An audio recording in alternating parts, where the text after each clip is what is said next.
নমস্কার বন্ধুরা। আজকে আপনাদের সামনে নিয়ে এসেছি আরও একটা ছোট গল্প। গল্পের নাম তোমায় ছোঁয়া। শুরু করছি আজকের গল্প। রোদে ঝলমলে এক শনিবার বিকেল। কলকাতার প্রিন্সেপ ঘাটে ভিড় কম। হাওয়ার মাঝে একটা শান্তি ছড়িয়ে আছে। রুহি, শহরের এক চঞ্চল মেয়ে, বসে আছে গঙ্গার ধারে নিজের স্কেচবুক নিয়ে। তার চোখে যেন অদৃশ্য কিছু খুঁজছে। ওদিকে অভিরূপ, আ কোয়াইট ফটোগ্রাফার, হঠাৎ তার ক্যামেরায় ধরা পড়ে রুহির এক ছবি।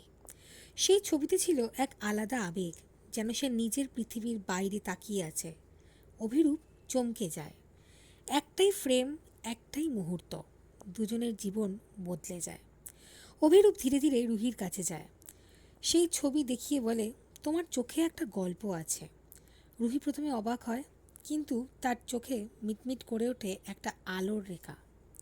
এরপর তারা দেখা করতে থাকে, কখনো বইমেলায়, কখনো কফি শপে, কখনো পুরনো লেনে হাঁটতে হাঁটতে। রুহি তার আঁকা ছবিগুলো দেখায়, আর অভিরূপ তার তোলা ছবিগুলো। ছবি আর স্কেচের মাঝে ভালোবাসা একটা নীরব জাল বুনতে থাকে। একদিন রুহি জানায় সে অন্য শহরে চলে যাচ্ছে চাকরির কারণে। অভিরূপ স্তব্ধ হয়। সে বুঝতে পারে ভালোবাসা মানে শুধু পাশে থাকা নয়, ছেড়ে দেওয়াও একরকম ভালোবাসা। শেষ দিন আবার প্রিন্সেপ ঘাটে দেখা করে তারা।